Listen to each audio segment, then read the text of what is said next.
All right, Thriving Launchers. We are here with Alberto Villoldo. Really exciting to be here.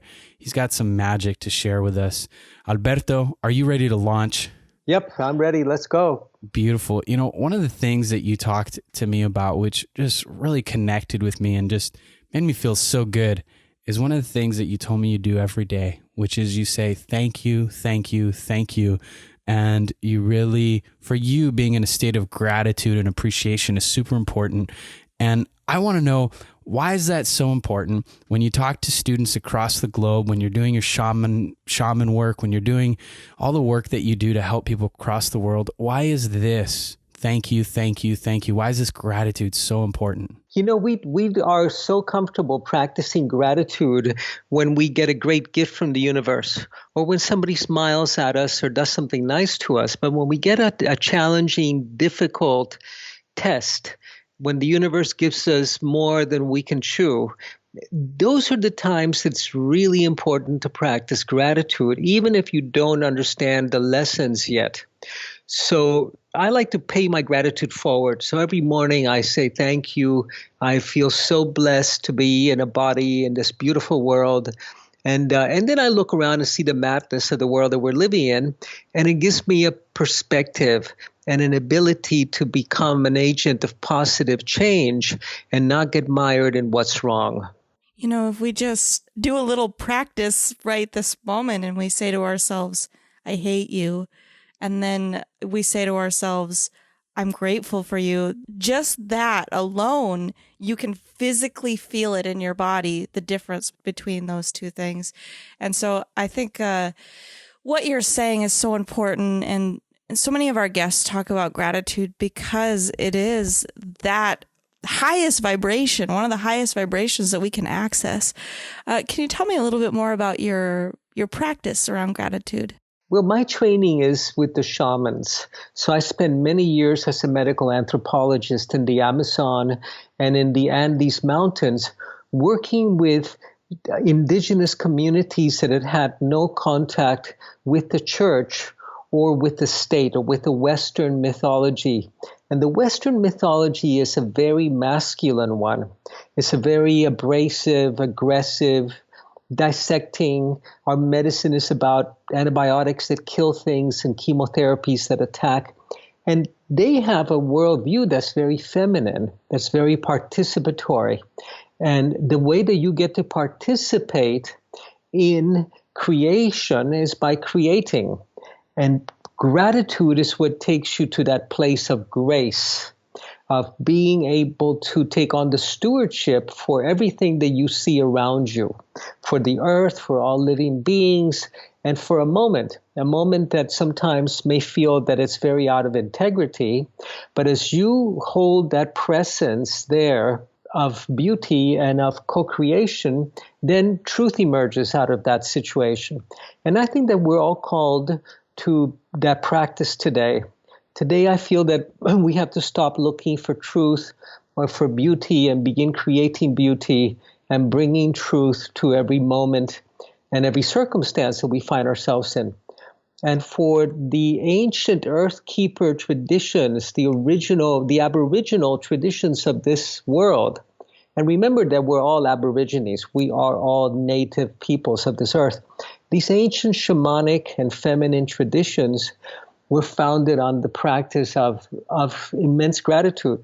And when you do that, it becomes a cellular, physiological, biochemical, neurological experience. It's pretty wild. You know, one of the things that I really love about what you're saying, and really reminds me of the work of Dr. Emoto, who did this research where he took water and froze it and would take pictures at different stages of the water.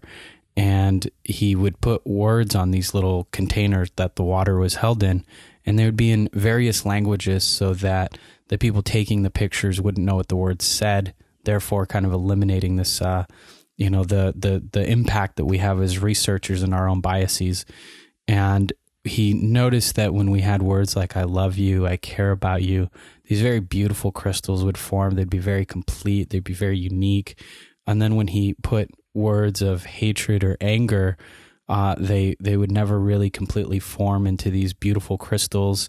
Even some of the colors would change when they took the photos. It had a significant impact. And if we translate that into our bodies being 75, 80% water or so, then we see that what you're talking about for me is we are impacting the cells in our body. What is this practice, this gratitude, according to the shaman and the Four Wind Society, your work? What is this practice of gratitude? How does it impact the world outside of you, the world that we're looking at? Okay, Louis, let me take you back a little bit. In my most recent book is One Spirit Medicine, which is exactly about these practices. How do we create the world with beauty? How do we create our health with beauty? How do we take our health span to equal our lifespan? And that requires certain practices at a very immediate level, certain dietary, eating good food, organic, healthy, wholesome, practicing forgiveness, forgiving yourself, forgiving others, and then understanding that we are a colony organism, that we have about 100 trillion cells in our body, and 90 trillion of them do not belong to us. They belong to the bugs, the bacteria that we have a symbiotic relationship with, that are in our gut, what we call our microbiome, that are in our mouth, in our skin. They're 90% of who we are. So when you practice gratitude with them, they're so grateful that you love them that they create health for you, because they want to keep the colony healthy. They keep the parasites away, they keep the viruses away, and they have such an important job. You know, most of our interactions with the environment and with the world don't happen through our eyes. They happen through our gut, through the food we eat, the water we drink, the air we breathe. So it's helpful to think of ourselves as a colony organism, like a beehive or an anthill. And when we do that, we realize that we're made up of everything that's involved in creation. We have over 10,000 different species of good bacteria that live inside of us. 10,000, not 10,000 bugs, 10,000 species, numbering 90 trillion in total. So we begin by practicing this, by our inner practice of bringing harmony to our colony and recognizing that we are made up of the stuff of the cosmos. All of the iron, for example, in our body, and iron is essential. It's in your blood. It's what gives blood the red color. It all comes from exploding stars. None of the iron that we have was created on Earth. It comes from exploding stars. We're made of the stuff of stars, and we're made of the stuff of nature, so that we're never separate really from nature, from each other. We're breathing the same breath that Christ breathed and that the Buddha breathed. So this understanding is very much of the shamanic cultures, of the ancient cultures. And it reflected in their healing practices.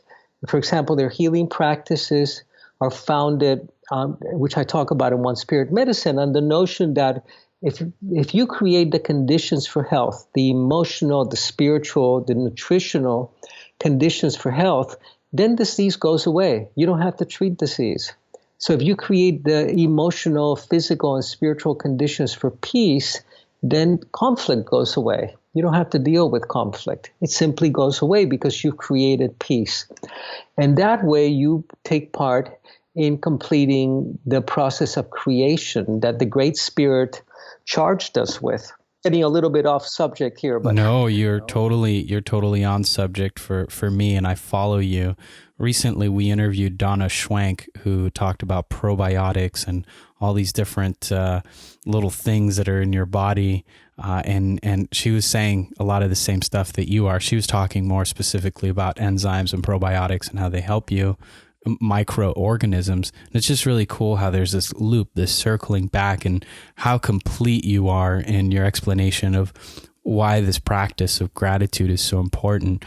I know that in my life, when I practice gratitude, I start to notice that the world changes. If I change, the world changes. And yesterday, this is not a one-time thing where you just find this gratitude and you are there and you never have to come back to the practice. One really great teacher that I was studying at one point said, enlightenment isn't a destination, it's a way of life. It's something that we do consistently, right? And once we reach enlightenment, then we keep practicing enlightenment. And to me, that's what you're talking about. But I wanted to share a story.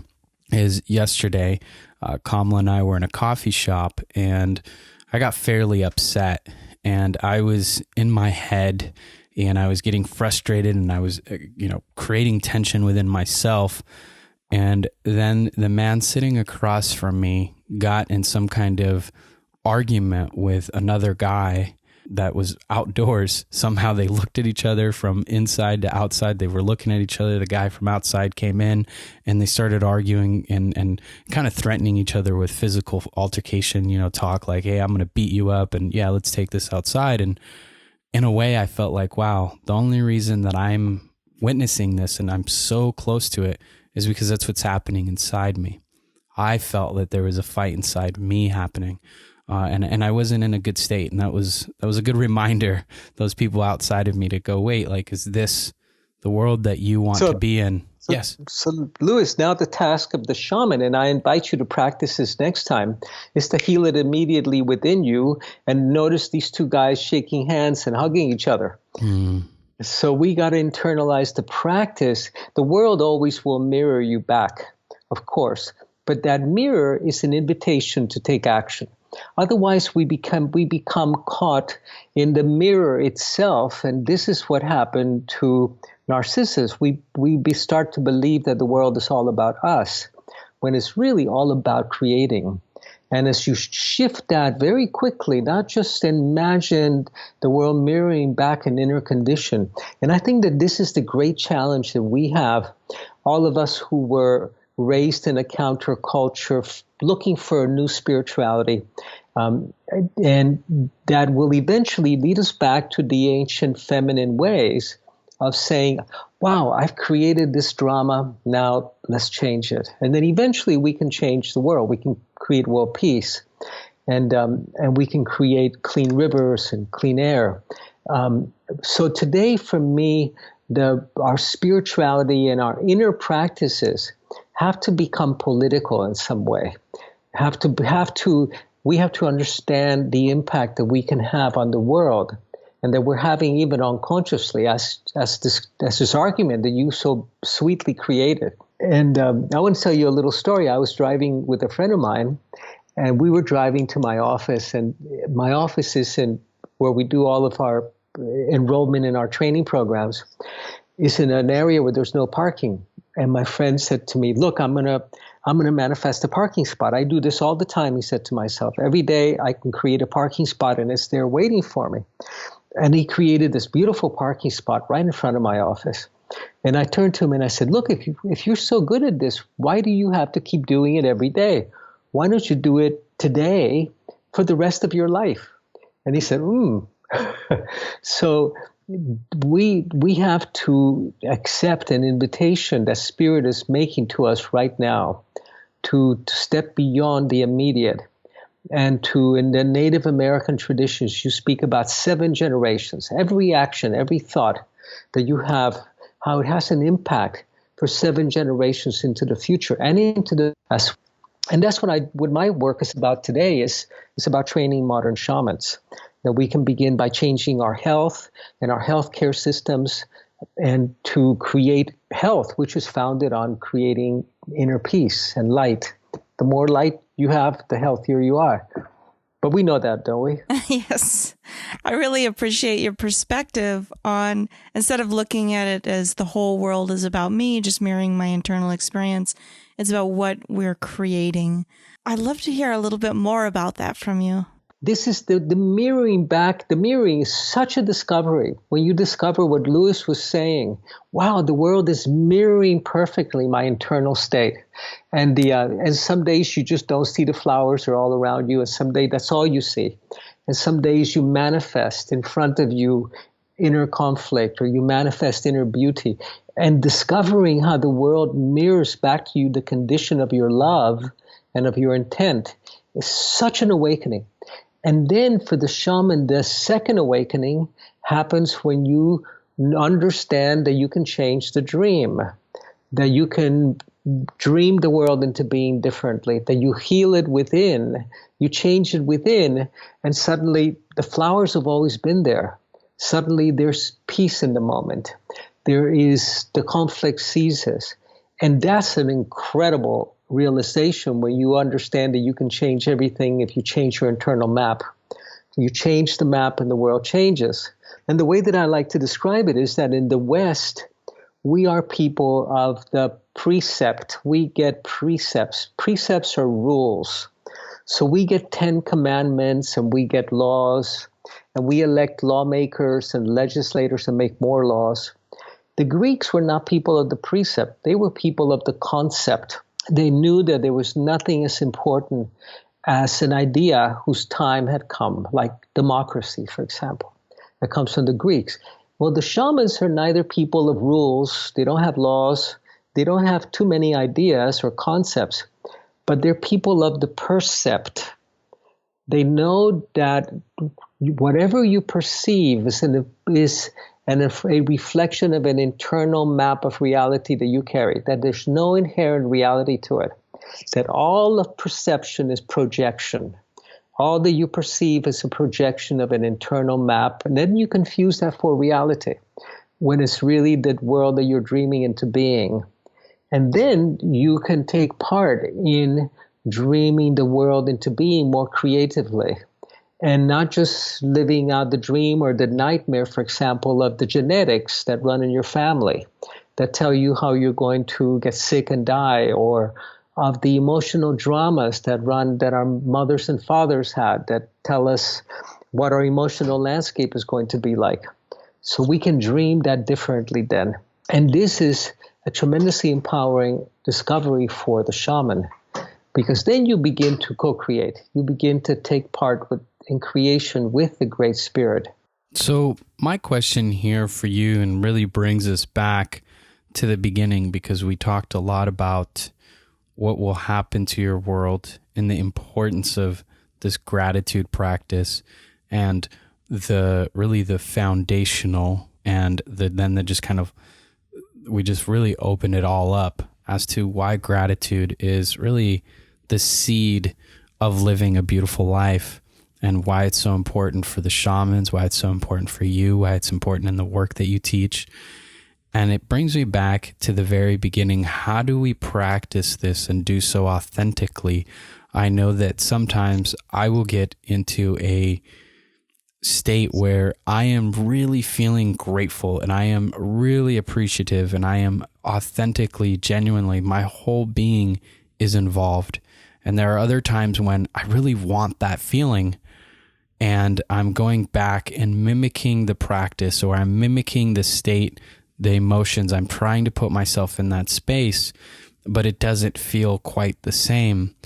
What do you recommend so that we can experience this more, hit that place, that flow more often with more ease? Because I know that some of us, and this is just the nature of life, is it shifts, it unbalances us, it changes, and we have unexpected things arise. And then, oh my God, my dog died, or my mom died, or, this person just hit me in traffic and was a total jerk. And now I'm out of that state, and now I'm upset about something, or I'm feeling the pain of all this stuff, and it's not easy to get back in that state.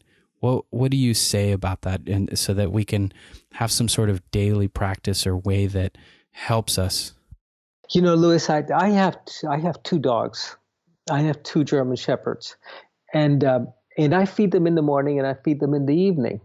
Now, some evenings I'm just not feeling like it, and I don't find the feeling, but I go feed them anyway.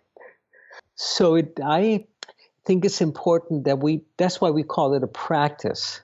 Because there are times that you're going to feel horrible, that you're going to feel angry. And it's in those times when you bring your palms together in prayer pose, and you bow your head and you go, thank you for this moment, for this breath. You find something to be grateful about. The breath is a really good one. And if I happen to have a cold that day, I'll just feel for my heart rhythm or my pulse and go, thank you for this great drummer inside my chest. So once you are able to find something you can be grateful about, you can let that, like a blotch of color, begin to take over the moment and the landscape, and not make it dependent on a mood, because otherwise we're only practicing gratitude when we are feeling good. And it's so important to practice it when you're feeling like crap. That's at the heart of the practice. So it's when it's difficult that your spiritual practice really comes in. And this will be tremendously helpful when you're crossing over, when we're all making our journey beyond death. When we get to that gateway, are we going to be able to practice gratitude for this amazing gift that life is giving us? So it's helpful to develop a practice beforehand. And I particularly look forward to those moments when I just don't feel like feeding the dog. And I go over there and I feed them and they wag their tail, they rub against me and I go, thank you. And that's the reason why it's a practice. Luis is smiling so big because he's got his dog beside him and he absolutely relates. We've been here with Alberto Villoldo and it's been so... Try telling your puppy you're not going to feed it today because, you just don't feel in the mood. It's going to look at you with such big eyes and so full of love. But yeah, thank you. Yes, I cannot ignore my dog when he wants something because he is persistent and he is persistent with love and affection, which always reminds me of the few things that are very important to him. One of those is food. It's been a real pleasure to have you here, Dr. Alberto Villoldo. It's been awesome to have you here. Thank you for joining us on Thriving Launch. Thank you so much for having me. Great to be with both of you. Blessings to you and to our listeners. You've been listening to the Thriving Launch podcast,